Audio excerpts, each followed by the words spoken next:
Hi friends, ನಿಮಗೆಲ್ಲ ಮತ್ತೊಂದು ವಿಡಿಯೋಗೆ ಸ್ವಾಗತ.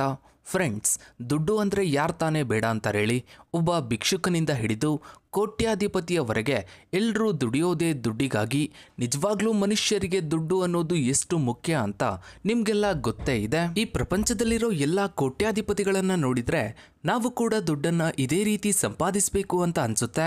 ನೀವು ಗಮನಿಸಿರ್ಬೋದು, ದುಡ್ಡಿಗೋಸ್ಕರ ಭಿಕ್ಷೆ ಬೇಡೋರಿಂದ ಹಿಡಿದು ಕೋಟ್ಯಾಧಿಪತಿಗಳವರೆಗೆ ಎಲ್ಲರೂ ಕೂಡ ದುಡ್ಡನ್ನು ಹೇಗೆ ಸಂಪಾದಿಸಬೇಕು ಅಂತ ಯೋಚನೆ ಮಾಡ್ತಾರೆ. ಇನ್ನು ದುಡ್ಡನ್ನು ಯಾವ ರೀತಿ ಸೇವ್ ಮಾಡ್ತೀವಿ ಅನ್ನೋದು ಕೂಡ ತುಂಬಾನೇ ಮುಖ್ಯವಾಗಿರುತ್ತೆ. ಯಾಕಂದರೆ ದುಡ್ಡು ಅನ್ನೋದು ಮನುಷ್ಯರಿಗೆ ಅತ್ಯವಶ್ಯಕವಾಗಿದೆ. ಈ ಸಮಾಜದಲ್ಲಿ ದುಡ್ಡು ಇಲ್ಲದೇನೆ ಬದುಕೋದು ತುಂಬ ಕಷ್ಟ. 3 ಹೊತ್ತಿನ ಊಟ ಮಾಡಬೇಕಂದ್ರೂ ನಮ್ಮ ಹತ್ರ ದುಡ್ಡಿರಬೇಕು. ಒಂದೇ ಮಾತಲ್ಲಿ ಹೇಳಬೇಕು ಅಂದರೆ ನಾವು ಬದುಕಬೇಕು ಅಂದರೆ ದುಡ್ಡು ಬೇಕೇ ಬೇಕು. ಆದರೆ ಮೊದಲು ಈ ಭೂಮಿ ಮೇಲೆ ದುಡ್ಡು ಅನ್ನೋದು ಇರಲೇ ಇಲ್ಲ. ಹಾಗಿದ್ರೆ ಈ ಹಣ, ದುಡ್ಡು, ಮನಿ, ಪೈಸಾ ಇದು ಹುಟ್ಟಿಕೊಂಡಿದ್ದು ಎಲ್ಲಿ? ಹೇಗೆ ಈ ದುಡ್ಡು ಭೂಮಿ ಮೇಲೆ ಸೃಷ್ಟಿ ಆಯಿತು? ಯಾವ ಕಾರಣಕ್ಕೆ ದುಡ್ಡು ಮನುಷ್ಯನ ಕೈಗೆ ಸಿಕ್ತು? ಇವೆಲ್ಲದಕ್ಕಿಂತ ಮುಖ್ಯವಾಗಿ ದುಡ್ಡು ಅಂದರೆ ಏನು ಅಂತ ನೀವೆಲ್ಲರೂ ಕೂಡ ತಿಳಿದುಕೊಳ್ಳೇಬೇಕು. ಹೀಗಾಗಿನೇ ಇವತ್ತಿನ ಈ ಒಂದು ವಿಡಿಯೋದಲ್ಲಿ ಈ ಹಣ ಅನ್ನೋದು, ದುಡ್ಡು ಅನ್ನೋದು ಭೂಮಿ ಮೇಲೆ ಯಾವ ರೀತಿ ಸೃಷ್ಟಿ ಆಯಿತು ಅನ್ನೋದನ್ನು ಇವತ್ತಿನ ಈ ಒಂದು ವಿಡಿಯೋದಲ್ಲಿ ಹೇಳ್ತಾ ಇದ್ದೀವಿ. ವಿಡಿಯೋ ತುಂಬಾ ಇಂಟ್ರೆಸ್ಟಿಂಗ್ ಆಗಿದೆ ಸ್ನೇಹಿತರೆ. ವಿಡಿಯೋವನ್ನು ಎಲ್ಲೂ ಸ್ಕಿಪ್ ಮಾಡದೆ ಸಂಪೂರ್ಣವಾಗಿ ನೋಡಿ. ಫ್ರೆಂಡ್ಸ್, ನೀವು ಯಾವಾಗಾದರೂ ಒಮ್ಮೆ ಇದನ್ನು ಯೋಚನೆ ಮಾಡೇ ಇರ್ತೀರಾ. ಅದೇನು ಅಂದರೆ, ನಿಮ್ಮ ಮನೆಯಲ್ಲಿ ಎಲ್ಲರ ಹತ್ರ ಸೇರಿಸಿದ್ರೆ ಎಷ್ಟು ದುಡ್ಡಿದೆ, ಇನ್ನು ಇಡೀ ಊರಿನಲ್ಲಿ ಎಷ್ಟು ದುಡ್ಡಿರ್ಬೋದು, ಇಡೀ ದೇಶದಲ್ಲಿ ಎಷ್ಟು ದುಡ್ಡಿರ್ಬೋದು, ಇನ್ನು ಇಡೀ ಪ್ರಪಂಚದಲ್ಲಿ ಎಲ್ಲರ ಹತ್ರ ಸೇರಿಸಿದ್ರೆ ಎಷ್ಟು ದುಡ್ಡಿರ್ಬೋದು ಅಂತ ನೀವು ಯಾವಾಗಾದರೂ ಒಮ್ಮೆ ಯೋಚನೆ ಮಾಡೇ ಇರ್ತೀರಾ. ಇದಕ್ಕೆ ಉತ್ತರನ ನಾವು ಹೇಳ್ತೀವಿ ಕೇಳಿ. ಇಡೀ ಪ್ರಪಂಚದಲ್ಲಿ ಒಟ್ಟಾರೆಯಾಗಿ $36.8 ಟ್ರಿಲಿಯನ್ ಹಣವಿದೆ. ಆದರೆ ಇಲ್ಲಿ ಮತ್ತೊಂದು ವಿಷಯ ಏನು ಅಂದರೆ, ಈ ದುಡ್ಡು ಅನ್ನೋದು ಕೇವಲ ನಮ್ಮ ಕಣ್ಣಿಗೆ ಕಾಣೋ ಹಣ ಮಾತ್ರ. ಹಾಗಾದರೆ ಕಾಣದೇ ಇರೋ ಬಚ್ಚಿಟ್ಟಿರುವಂತಹ ಹಣ ಇನ್ನೆಷ್ಟಿರಬಹುದು ಅಂತ ನೋಡಿದರೆ $1300 ಟ್ರಿಲಿಯನ್. ಈಗ ನಿಮ್ಮಲ್ಲಿ ಇಷ್ಟೊಂದು ಹಣ ಹೇಗೆ ಬಂತು ಅನ್ನೋ ಪ್ರಶ್ನೆ ಹೇಳ್ಬೋದು. ಅಷ್ಟಕ್ಕೂ ಇಷ್ಟೊಂದು ಹಣವನ್ನು ಯಾರು ತಯಾರು ಮಾಡಿದ್ರು, ಯಾವ ಕಾರಣಕ್ಕಾಗಿ ಈ ದುಡ್ಡನ್ನು ತಂದರು, ಇದೆಲ್ಲವನ್ನು ತಿಳ್ಕೋಬೇಕು ಅಂದರೆ ನಾವು ಈಗ ಸಾವಿರಾರು ವರ್ಷಗಳ ಹಿಂದಕ್ಕೆ ಹೋಗಬೇಕು. 15,000 BC ಅಂದರೆ ಈ ಪ್ರಪಂಚದಲ್ಲಿ ದುಡ್ಡು ಹುಟ್ಟಿಕೊಂಡ ಕಾಲ ಅದು. ಮನುಷ್ಯರು ಊಟಕ್ಕೋಸ್ಕರ ಪ್ರಾಣಿಗಳನ್ನು ಬೇಟೆಯಾಡಿ ತಿಂತಿದ್ದ ಕಾಲವದು. ಆ ಸಮಯದಲ್ಲಿ ಒಂದು ಪ್ರಾಂತ್ಯದವರಿಗೆ ಬೇಟೆಯಾಡಿ ಹೆಚ್ಚು ಆಹಾರ ಸಿಗ್ತಿತ್ತು. ಮತ್ತೊಂದು ಪ್ರಾಂತ್ಯದವರಿಗೆ ಎಷ್ಟೇ ಕಾಡು ಸುತ್ತಾಡಿದ್ರೂ ಯಾವ ಬೇಟೆಯೂ ಕೂಡ ಸಿಗ್ತಾ ಇರಲಿಲ್ಲ. ಇದರಿಂದ ಬೇಟೆ ಸಿಗದೇ ಇದ್ದವರು ಬೇಟೆ ಸಿಕ್ಕವರಿಗೆ ಯಾವುದಾದ್ರೂ ಒಂದು ವಸ್ತುವನ್ನು ಕೊಟ್ಟು ಅವರಿಂದ ಆ ಬೇಟೆಯನ್ನು ತಗೊಂಡು ಹೋಗ್ತಿದ್ರು. ಹೀಗೆ ಒಂದನ್ನ ಪಡೆಯೋದಕ್ಕೆ ಮತ್ತೊಂದನ್ನು ಕೊಟ್ಟು ವ್ಯವಹರಿಸುವ ಕ್ರಿಯೆ ಸೃಷ್ಟಿಯಾಯಿತು. ಇದು ಮೊಟ್ಟ ಮೊದಲಿಗೆ ಸೌತ್ ವೆಸ್ಟ್ ಪ್ರಾಂತ್ಯವಾದ ಮೆಸೊಪೊಟೇಮಿಯಾ ಅಂದರೆ ಈಗಿನ ಇರಾಕ್ನಲ್ಲಿ ಶುರುವಾಯಿತು. ಈ ವಸ್ತುಗಳನ್ನು ಬದಲಾಯಿಸಿಕೊಳ್ಳೋದು, ಎಕ್ಸ್ಚೇಂಜ್ ಮಾಡೋ ಕ್ರಿಯೆ ಮನುಷ್ಯರಲ್ಲಿ ತುಂಬ ಬದಲಾವಣೆಯನ್ನು ಮಾಡ್ತಾ ಬಂತು. ಅದರಲ್ಲೂ ಮುಖ್ಯವಾಗಿ ವ್ಯಾಪಾರ. ಒಬ್ಬರು ಮತ್ತೊಬ್ಬರ ಜೊತೆ ವ್ಯವಹಾರ ಮಾಡುವುದಕ್ಕೆ ಶುರು ಮಾಡಿದ್ರು. ಕೇವಲ ತಮ್ಮ ಅವಶ್ಯಕತೆಗೆ ಬೇಕಿದ್ದ ವಸ್ತುಗಳನ್ನು ಬದಲಾಯಿಸ್ಕೊಳ್ತಾ ಬರ್ತಿದ್ದ ಮನುಷ್ಯ ನಂತರದ ದಿನಗಳಲ್ಲಿ ವ್ಯಾಪಾರ ಮಾಡ್ತಾ ಬಂದ.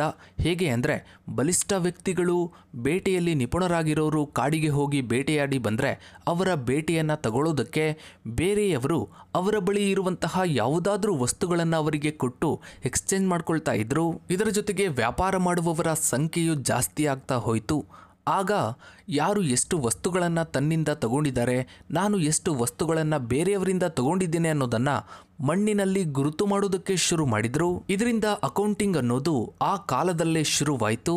ಆದರೆ ಈ ವ್ಯವಸ್ಥೆಯಲ್ಲಿ ಒಂದು ಪ್ರಾಬ್ಲಮ್ ಇತ್ತು. ಅದೇನು ಅಂದರೆ, ಯಾರಿಗೆ ವಸ್ತುಗಳು ಬೇಕಿತ್ತೋ ಅವರು ಮತ್ತೊಬ್ಬರಿಂದ ಅದನ್ನು ಪಡಿತಾ ಇದ್ರು.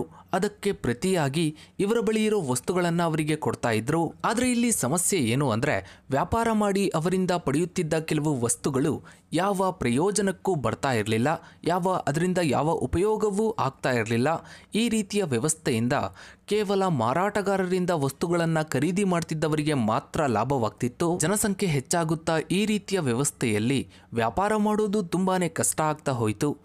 ಈ ವ್ಯವಸ್ಥೆಗೆ ಪರಿಹಾರವಾಗಿ ಹಣ ಅನ್ನೋದು ಹುಟ್ಟಿಕೊಳ್ತು. ಹಣ ಅಂದರೆ ಈಗ ನಾವು ನೋಡ್ತಾ ಇರುವಂತಹ ರುಪೀಸ್ ಆಗಲಿ ಡಾಲರ್ಸ್ ಆಗಲಿ ಅಲ್ಲ. ಯಾವುದಕ್ಕೆ ಆಗಿನ ಕಾಲದಲ್ಲಿ ತುಂಬ ಬೆಲೆ ಇರ್ತಿತ್ತೋ ಅದನ್ನೇ ಆಗ ಹಣದ ರೂಪದಲ್ಲಿ ಬಳಸ್ತಾ ಇದ್ರು. ಒಂದು ಪ್ರತ್ಯೇಕವಾದ ಸ್ಥಳದಲ್ಲಿ ವಸ್ತುಗಳನ್ನು ಇಟ್ಟು ಅವುಗಳನ್ನು ಮಾರಾಟ ಮಾಡುವ ಮೂಲಕ ಹಣವನ್ನು ಸಂಪಾದನೆ ಮಾಡೋದಕ್ಕೆ ಶುರು ಮಾಡಿದ್ರು. ಈ ವ್ಯಾಪಾರದಲ್ಲಿ ಪ್ರಾಣಿಗಳ ಚರ್ಮ, ಪಕ್ಷಿಗಳ ರೆಕ್ಕೆಗಳಿಂದ ಹಿಡಿದು ವಿಧ ವಿಧವಾದ ಮದ್ಯಪಾನಗಳು, ಮಾಂಸಗಳು ಇರ್ತಾ ಇದ್ವು.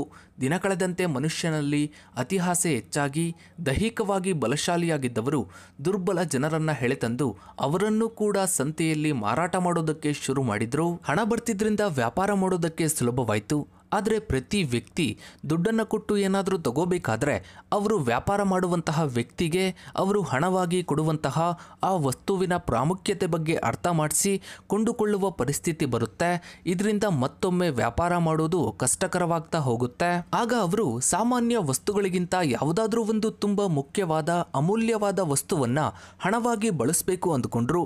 ಆಗ ಚಿನ್ನ ಬಳಕೆಗೆ ಬಂತು. ನಂತರದ ದಿನಗಳಲ್ಲಿ ಚಿನ್ನದ ನಾಣ್ಯಗಳು ಬಳಕೆಗೆ ಬಂದವು. ಇತಿಹಾಸಕಾರರ ಪ್ರಕಾರ ಅಂದಾಜು 600 BCಯಲ್ಲಿ ಈ ಲೋಹದ ನಾಣ್ಯಗಳು ಬಳಕೆಗೆ ಬಂದವು. ಅವು ಹೇಗಿದ್ವು ಅಂದರೆ ಬಂಗಾರದ ಜೊತೆಗೆ ಬೇರೆ ಲೋಹಗಳನ್ನು ಕರಗಿಸಿ ಅದನ್ನು ನಾಣ್ಯವಾಗಿ ತಯಾರು ಮಾಡ್ತಿದ್ರು. ಆ ನಾಣ್ಯಗಳ ಮೇಲೆ ಆಗಿನ ರಾಜರು ಅವರ ಲಾಂಛನಗಳ ಚಿತ್ರವನ್ನು ಹಚ್ಚು ಹಾಕ್ತಿದ್ರು. ಈ ರೀತಿಯ ನಾಣ್ಯಗಳು ಯಾವಾಗ ಬಳಕೆಗೆ ಬಂದವೋ ಆಗ ವ್ಯಾಪಾರ ಅನ್ನೋದು ತುಂಬಾನೇ ಸುಲಭವಾಯಿತು. ಆದರೆ ಕೆಲವರು ಆ ನಾಣ್ಯಗಳ ಬೆಲೆಗಿಂತ ನಾಣ್ಯಗಳ ತೂಕ ಹೆಚ್ಚಾಗಿದ್ದರಿಂದ ಆ ನಾಣ್ಯಗಳನ್ನು ಕರಗಿಸಿ ಆ ಲೋಹವನ್ನು ಇನ್ನೂ ಹೆಚ್ಚಿನ ಬೆಲೆಗೆ ಮಾರಾಟ ಮಾಡ್ತಿದ್ರು. ಇದರಿಂದ ನಾಣ್ಯಗಳ ತೂಕವನ್ನು ಕಡಿಮೆಗೊಳಿಸಿ ಹೊಸ ನಾಣ್ಯಗಳನ್ನು ತಯಾರಿಸೋದಕ್ಕೆ ಶುರು ಮಾಡಿದ್ರು. ಇಷ್ಟೆಲ್ಲ ಕೇಳಿದ ಮೇಲೆ ನಿಮ್ಮ ತಲೆಯಲ್ಲಿ ಒಂದು ವಿಚಾರ ಓಡ್ತಾನೆ ಇರುತ್ತೆ, ಅವಶ್ಯಕತೆ ಅನ್ನೋದು ಹೊಸದೇನಾದರೂ ಕಂಡುಹಿಡಿಯೋದಕ್ಕೆ ದಾರಿ ಮಾಡುತ್ತೆ ಅಲ್ವಾ ಅಂತ. ಈ ನಾಣ್ಯಗಳ ನಂತರ ಕಾಗದದ ಹಣ ಅನ್ನೋದು ತಯಾರಾಯಿತು. ಈ ಪೇಪರ್ ದುಡ್ಡು ಹೇಗೆ ಹುಟ್ಕೊಳ್ತು ಅನ್ನೋದನ್ನು ನೋಡೋದಾದ್ರೆ ಚೀನಾದಲ್ಲಿ ಮೊದಲು ತುಂಬ ಸಮಯದವರೆಗೂ ತಾಮ್ರ ಮತ್ತು ಕಂಚಿನ ನಾಣ್ಯಗಳು ಚಾಲ್ತಿಯಲ್ಲಿದ್ವು. ಆ ನಾಣ್ಯಗಳ ಮಧ್ಯದಲ್ಲಿ ಒಂದು ಸ್ಕ್ವೇರ್ ಆಕಾರದ ಹೋಲ್ ಇರ್ತಿತ್ತು. ಈ ರೀತಿಯ ಹೋಲ್ ಯಾಕಿರ್ತಿತ್ತು ಅಂದರೆ ಒಂದು ದಾರದಿಂದ ಸಾಕಷ್ಟು ನಾಣ್ಯಗಳನ್ನು ಒಂದು ಕಡೆ ಕಟ್ಟಿ ಹಿಡೋದಕ್ಕೆ ಸಾಧ್ಯವಾಗ್ತಿತ್ತು. ನಂತರದ ದಿನಗಳಲ್ಲಿ ವ್ಯಾಪಾರಗಳು ಹೆಚ್ಚಾಗ್ತಾ ಹೋದಂತೆ ನಾಣ್ಯಗಳ ಕೊರತೆ ಕೂಡ ಹೆಚ್ಚಾಯಿತು. ಆಗ ಕಾಗದದ ಹಣದ ಮೇಲೆ ಆಲೋಚನೆ ಶುರುವಾಯಿತು. ಇದೇ ಸಮಯದಲ್ಲಿ ಚೀನಾದ ಮಂಗೋಲ್ ಸಾಮ್ರಾಜ್ಯ ಎಲ್ಲರಿಗಿಂತ ಮೊದಲು ಪೇಪರ್ ಮನಿಯನ್ನು ಚಲಾವಣೆಗೆ ತಂದರು. ಆ ಕಾಗದದ ಮೇಲೆ ಅವರ ಭಾಷೆಯಲ್ಲಿ IOU ಅಂತ ಹಚ್ಚು ಹಾಕ್ತಿದ್ರು. ಅದರ ಅರ್ಥ ನಾನು ನಿಮಗೆ ಪ್ರಮಾಣ ಮಾಡ್ತಿದ್ದೇನೆ ಅನ್ನೋದು. ಈ ಪೇಪರ್ ಮನಿಯ ಮೂಲಕ ಜನಗಳು ವ್ಯಾಪಾರ ಮಾಡೋದಕ್ಕೆ ಶುರು ಮಾಡಿದ್ರು. ನಂತರದ ದಿನಗಳು ಕಳೀತಾ ಹೋದಂತೆ ಈ ಪೇಪರ್ ಮನಿ ಚೀನಾವನ್ನು ದಾಟಿ ಹೊರ ಪ್ರಪಂಚಕ್ಕೂ ಪರಿಚಯವಾಯಿತು.